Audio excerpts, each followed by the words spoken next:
What is going on, everybody? It is Jamie and welcome to the channel Thrift-Onfire. Today we're going to do an old-fashioned thrift haul video. Okay, it's 50% off at my local Goodwill. It's also February 7th, so we're going to try to do a same-day vlog. I'm going to try to get there, get the haul, show you guys, get it edited, and throw it up same day, throw the video up same day here on YouTube. I always find that kind of fun to do. Puts me under a little bit of pressure just to get everything edited and up. But I don't think it'll be that big of a deal because it's just going to be one single store, 50% off. What do I find? I don't know. I was there yesterday just to kind of scout around to see if there's anything that I should be running for at, when the door opens at 9 a.m. Didn't see anything in particular that I have to run towards, but I'll probably go through the more expensive stuff there anyway. Jeans, which I typically don't pick up unless it's 50% off, some sweaters, jackets, stuff like that, and then we'll dig through everything else. It will be super busy in the store. I highly doubt that I'm going to film a lot of footage in the store, but I will show you absolutely everything that we do find.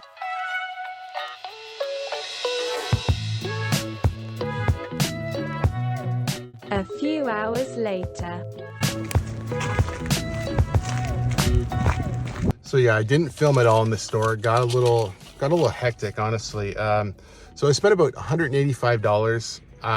So half of that. So we actually spent $92.55. Okay.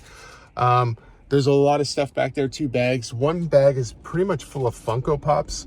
I would normally say avoid Funko Pops. I didn't look up any. I just figured at half price. Worst case for me, if they're not valuable or they're too beat up. I left a couple that had bad boxes. These ones look to be in good condition. At the very least, I can throw them in my booth for 10 bucks a pop. No pun intended there, but yeah, they should be pretty good. Pretty happy with the stuff I got. Let's go home and I will show you everything that I just picked up. All right, we're gonna start off with the Funko Pops. I've got a wall of them here. I got 11 in total. So their price was $5.99. So essentially around $3, just under that. They're all the same price. As you can see, this one here is Minecraft. So I don't know, I didn't comp any of these in the store either. So the idea here is each one of these in my booth for $10. If I find one in here that's a super valuable, I'll throw comps up. I assume these are all worth about maybe $10 US, something like that. I don't 100% know. There's 2 categories here. There's a Toy Story one and a Minecraft one. So there's another Minecraft one that's a creeper. I think these will do great in my booth. This one has a bit of box damage, but it's not going to be the end of the world, especially, like I said, in the booth. Somebody can pick that up, look at it, and know what they're getting. Steve. And the cool thing is somebody might actually just buy this entire collection as we're talking about all Minecraft stuff right here, okay? So that's the Minecraft stuff.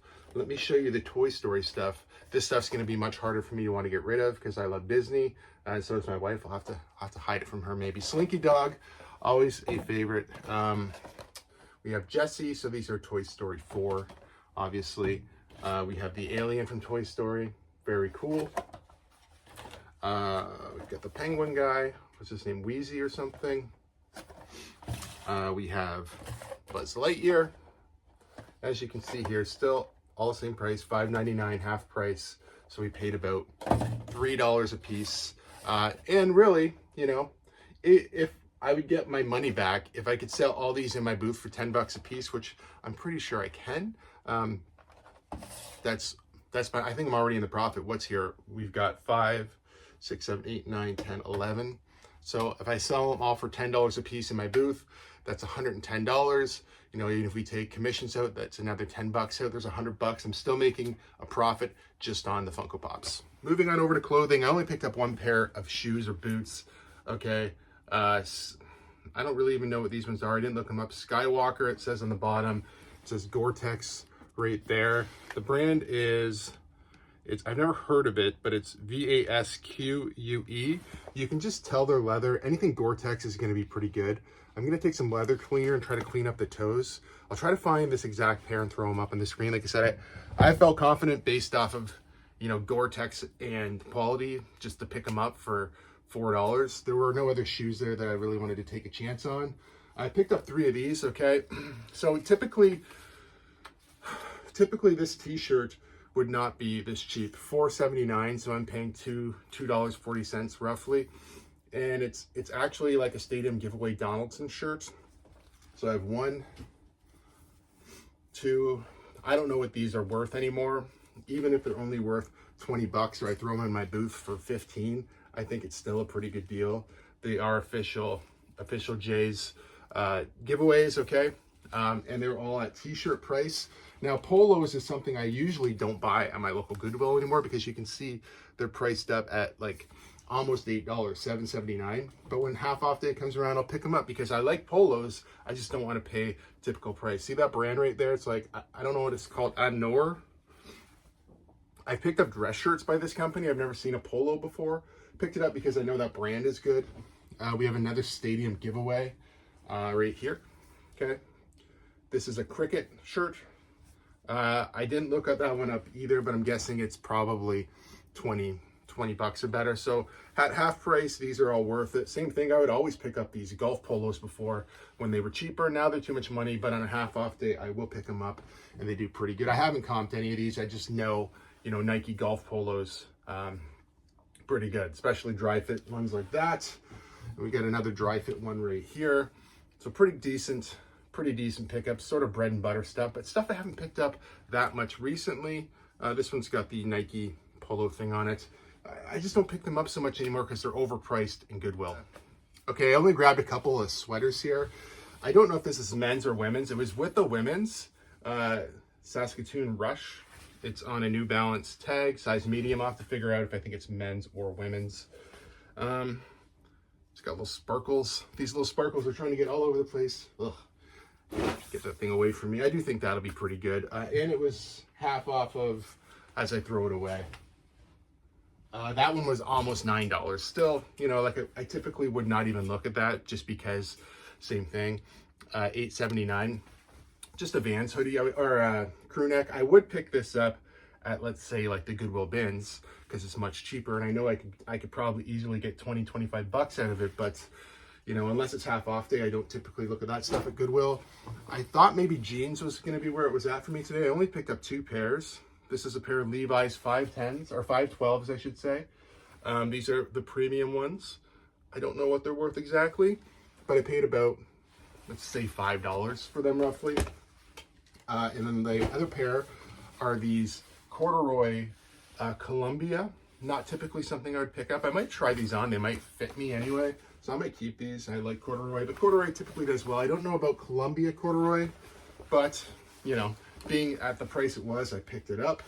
The last item I picked up, $18 they wanted for this jacket. It's also Columbia, so half off there. So we're looking at like $9 and change roughly. It's just a 2X Columbia jacket. They had it in the women's section. I don't know. I feel like this would be like big on me, so I feel like it's probably really a men's. Good time of year for this jacket. I probably know some people who could use this jacket as well, so I don't know if I'm going to flip this one or what I'm going to do with it, but I think this is a really nice jacket for $9.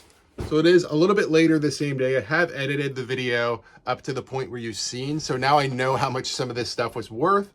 I didn't know because I didn't really comp a lot of it in the store. I just kind of picked up brands and things that I knew that would do good for me, which, you know, if you're starting out, that's not the right thing to do, but I feel like where I am now in my reselling journey, it's okay to grab things that I know that are good quality, like those boots. I never heard of that brand before, but Gore-Tex, I believe it's leather. You could just tell they were quality. You know, I'm pretty happy. 50 bucks potentially plus on those boots. I don't know, have to clean them up, see what they actually look like. Some of those Funko Pops I undervalued. There's a couple there, you know, all the comps I threw up were all in US dollars. So there was a couple $30 ones, some, you know, around 20 bucks. There's some lower end ones. Will they all go to the booth? I'm not sure. I'll have to take another look at them, at the condition. They need to be like basically perfect or near perfect to even throw online, in my opinion. Any flaws or, you know, dents or dings, they're not really worth it on eBay. The clothing, pretty typical stuff. You know, those polos are okay. There's some stuff maybe you haven't seen, that French brand. I can't think what it's called already. It's like Anor, something like that. I'm not even sure that's how you pronounce it. And, you know, some just bread, like I said, lots of bread and butter stuff. I was pretty happy spending, you know, $90, $92. I know the Funko Pops right off the bat pretty much clear the slate. Everything else is pretty well profit, and there's some pretty good stuff there that'll sell quick enough for me. And yeah, that's a nice Friday. That's, you know, I was kind of stressing a little bit this morning whether I have lots of stuff to list, and I've been listing plenty of stuff on my eBay store, but I've sort of run out of clothing. I sort of relied on that $800 clothing buy for a little bit longer than I should have, and I wasn't really picking up new inventory. So now I've got some stuff to get me through the weekend. Monday, I can go to the Goodwill bins, pick up some more clothing, hit some regular thrift stores. So I'm all set. The only thing we have to worry about now is, none of my stuff has moved through on Stallion Express.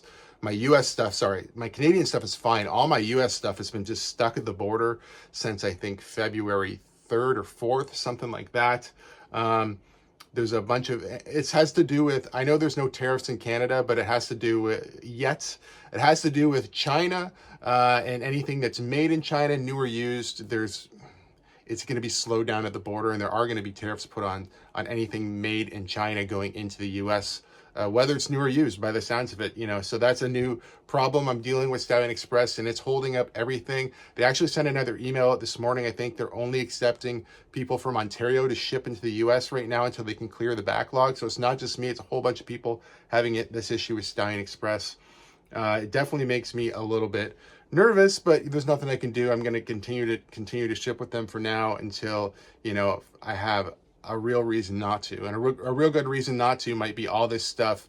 I wind up with issues on eBay because this stuff is just sitting there and not being, there's no movement. The tracking just shows scanned and awaiting pickup by, most of them say awaiting pickup by UPS. That's not a good thing for me. If you guys like videos like this one, please give it a big thumbs up. If you're not subscribed to the channel, please consider subscribing for more content. We'll see you guys soon.